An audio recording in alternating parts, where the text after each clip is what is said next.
Otherwise, these coming together now. I ordered new seals and a new stator, which was $75, freaking for a used one. But the others were $120 or something like that for a used one. I'll go with the $75 one.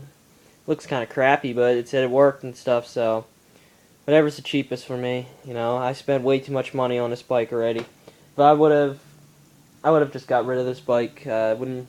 Well, I wouldn't. I definitely would have not made the trade if I knew this bike needed engine work. But apparently, you know, the worst possible thing happened, that this bike needs it. So, anyways, you know, I wanted a really fast bike. It looks actually kind of funny right now because the front fenders are on and stuff, and we don't have these ones on, these rear fenders on, so these actually come out and these actually stick out real far. Then they're like that and stuff. So it looks kind of funny right now, especially with the oversized gas tank. And these aren't mounted down. These go in just a little bit farther like that. But these stick out real far right now. So, and the oversized gas tank, you know what? I think I'm going to find a stock gas tank. I hate oversized gas tanks. Look at it. I don't like how much it sticks up because the original gas tank only came up to about here. I don't like that. I just never liked those oversized gas tanks. But for now, I just want to get it running. How much did I spend so far? Well, these cases, I knew it needed new cases. There was holes clearly in those cases there.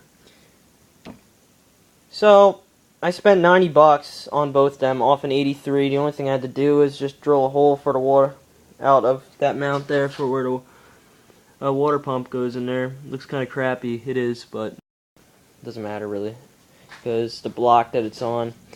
Basically, I shouldn't say this, but the block that was on there, I mean, it's the same size that hole that was the shaft here, but it's not a machined hole, though.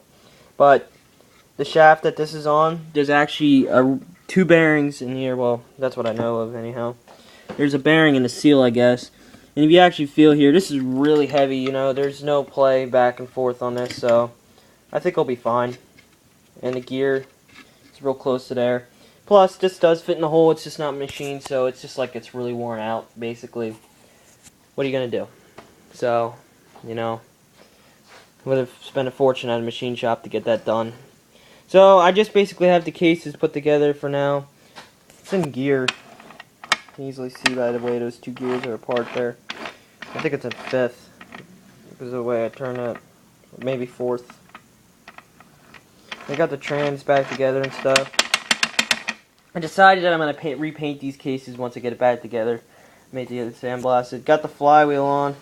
It's just held on there for now. The crank bearings are still good. There was no play on them.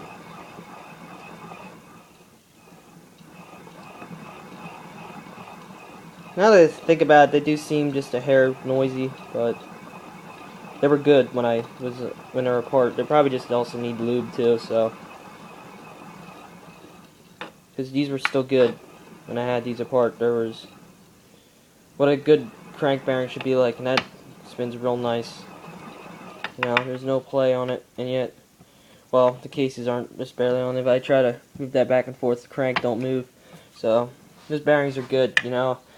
I know a lot of people, they prefer changing them while you have the cases apart. Right now, oh, that's what I need to do. I forgot to tell you how much I spent. So, $90 for the cases. I'm going to need to order a new top end kit. $100 for the cylinder. Along with that, I had to order new rings because I thought that was the problem. You know, I should maybe take the head off and notice that there's a hell of a lot of gap in between the piston.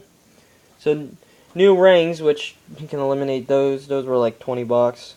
But, you know what? I can't even think of all the stuff I spent at the top of my head.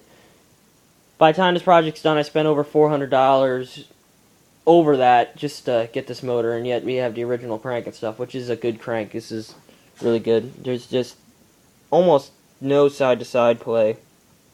Like, that's it. Up and down play, oh, there's not at all. So this crank is like a brand new crank, almost. Feels like it has some weird speckle look things to it, but it's not twisted or anything. No, I really don't know what that's from. I may have an idea, but I can tell you because I'm not 100% sure. Carb, well, I don't know. We'll see when we get it apart, when we get it run. I mean, cylinder, I polished up the head. Well, actually, I didn't polish it. I cleaned all the paint off of it, and I may polish it up then. It looks good the way it is. Cylinder is in perfect shape. This cylinder was honed when I got it. Has some weird speckles in that too, but I noticed that with a lot of used cylinders. And this cylinder was honed, and the bike only had like an hour of riding time on it, and then the cylinder was just pulled off and sold on eBay, so I'm not going to even bother to hone it again. Why would I do that? If I had a hone, I'd just quick run it right through and stuff and put the bike back on, but I don't even have the hone that would fit this, so you know, you need to use flex hones on these 2 strokes. This is a brand new NGK spark plug that I just have in the top there for now. Ran a thread chaser through the spark plug, or just a tap.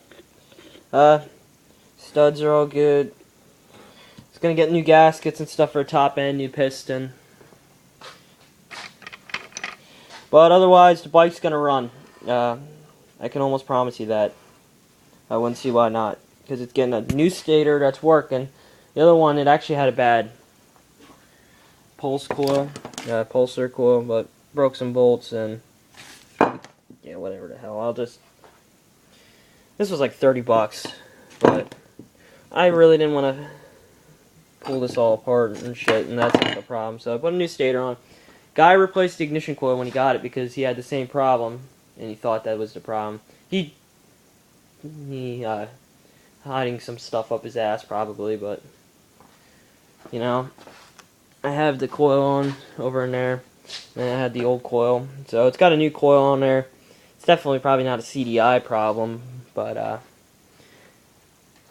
usually when you can't kick it, it won't get spark, but when you pull it, it gets spark, or you kick it really hard with the spark plug out and it gets spark. It's generally this coil, this pulsar coil right here. They go bad, so and I hope that's what it was, and I didn't spend $70 on a new coil, but I spent so much money on this. I'm getting new seals for it. I'm not going to even bother with the crank bearings. I mean, these are good. Look at that. This is the bouncers from the crankshaft. You know, if they stick, it's not good.